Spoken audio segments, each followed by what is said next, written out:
The purpose of this video is to show you how to do data forecasting and prediction in Complexit. For those who have been watching the previous videos tutorials, we know that the first step in any case-based analysis is to get one's data in. Up to this point, we have been using the Welsh Multiple Deprivation Index, and I strongly recommend going back and look at some of the earlier videos to get a sense of this data set. But it has our key 7 variables across a whole series of authority districts, communities in Wales, so we know that each community and their score on those particular variables set up. Then we've gone on to learn how to do cluster analysis, and for this particular data set, we learned that a 6-cluster solution is the best.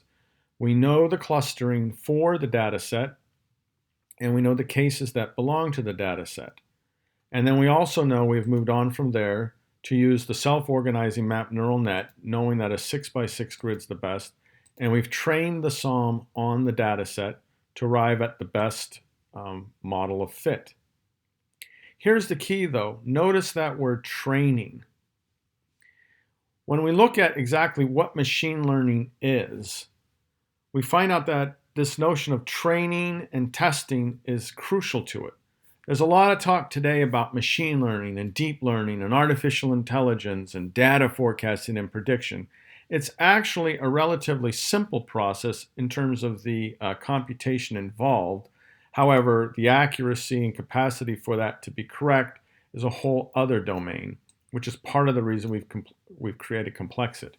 Here, for example, is the landscape of music. We can see all these various pop musicians, Stevie Wonder, Elton John, Norah Jones, all listed on here according to how they variously cluster in genres of music. Well, the way that's done basically is you have a training set and then a test set. The training set, notice the term training, is exactly what we are doing in the Complexit software package when we run the SOM. We are training it. What that means is we're taking a data set and we are training the machinery to recognize cases based on their cluster membership. Here is a simple example of a 2-cluster solution. 1 cluster blue on the right, 1 cluster orange on the left. The machine during the training phase, both with the k-means and the SOM, is figuring out what that best solution is. So when we look at Complexit, it says here it is, here are what cases go with what cluster, and here's why, because here's the center of them, here's the mean. And then the same when we go to the visualization of this data via the self-organizing neural net, it says here's our quadrant, here's all 36 clusters, and we put cases 18, 1, and 12 here because they all are similar in profile, right? And again, to remind folks, this is why a self-organizing neural net map approach is so powerful, because the biggest critique of machine learning and deep learning today is that we can't see inside to see the decision making.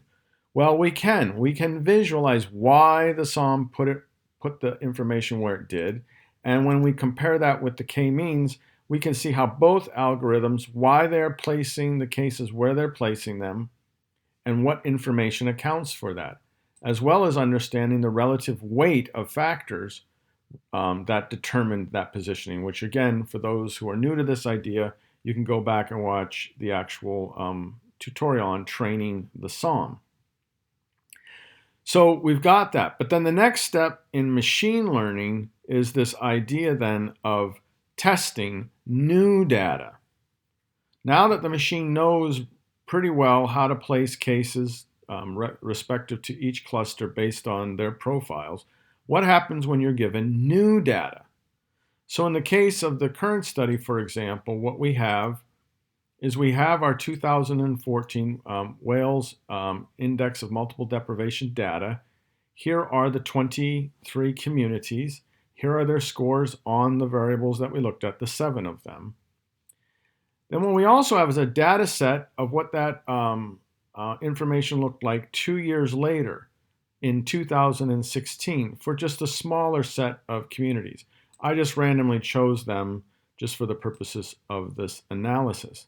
The question we want to know, therefore, is on this SOM grid, where would the SOM place these communities 2 years later, given the change in information? So in some ways, it's similar to the micro simulation tab in the sense that it's looking at the clusters, but in this case, it's looking at cases. An intervention is made, well, in this case, which took place in the real world, and then 2 years later, running the analysis, where do you now put them? Here again, though, we are back down to the level of individual cases. So we have our new data set. We have the old data set on which the SOM solution was trained, and now we have this new data that we have to bring in.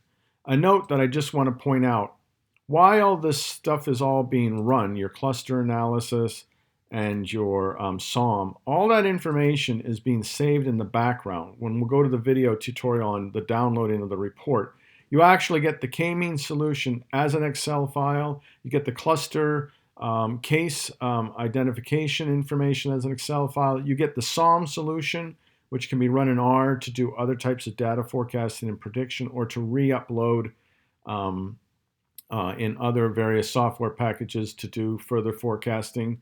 So all that statistical information is there and in the background. For here, however, what we simply need to do is get the new data set and upload it. But a strong, important caveat. Because of the way that the peculiarities of the way R works, these headers have to be the same in the new data set as they are in the old. You'll notice it says Wales Index of Multiple Deprivation 2016, but I've gone ahead and renamed them as they are here. It's one of the unfortunate peculiarities of the software. You just need to make sure that the names are set. So once the names are set, you save it.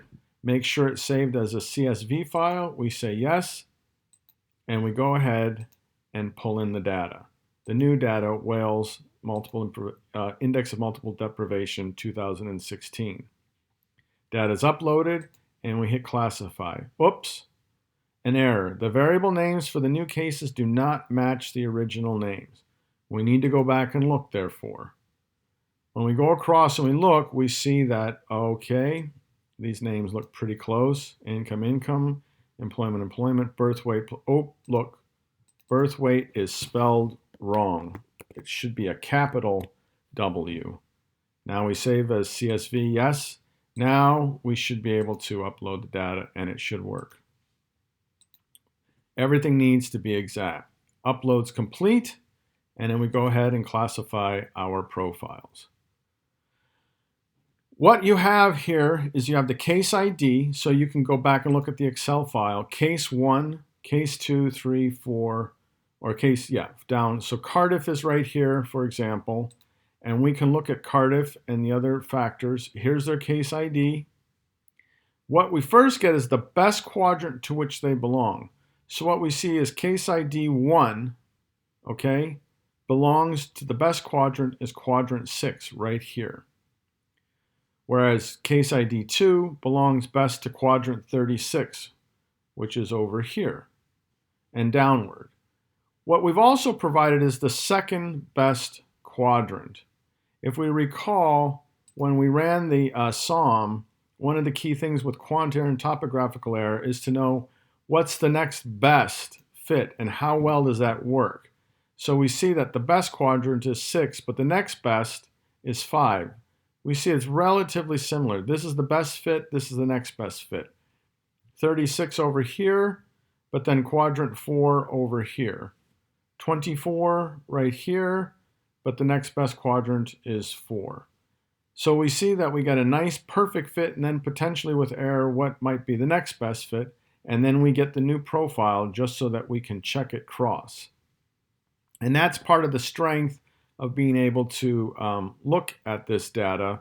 And so this is what the Predict tab is about. You can provide new information and see how that new information changes the positioning, in this case, of communities you already knew about, or this could be entirely new information. Say, for example, you have a community, you did your analyses, right? And these are communities, for example, that are facing ecological challenges. They're ecologically at risk. And so you've done this analysis of communities that are or are not at ecological risk, and you know that, okay, these communities over here are communities at high levels of ecological risk. Now you enter new data, right? A new set of cases. These are new communities. You don't know whether where are they on the spectrum of ecological risk. You run your classification, and then you can see that community 1, for example, is at high level of ecological risk, whereas community 2 is not.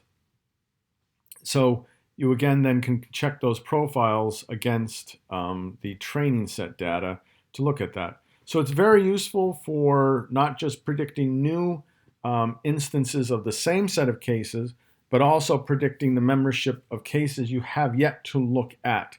And this is very useful for social work, looking at people, for example, who are at risk for crime or at risk for drug addiction or alcoholism. You can use this in policy evaluation to look at, as we've said, communities or groups of individuals who might be at risk for potential economic decline due to collapsing industry or economy or whatever it is. This is the power of data forecasting and prediction. And again, because we're using machine learning, we're doing this in a highly complex and nonlinear way that allows us to stay down at the case-based level to make good insights into the data that we're studying.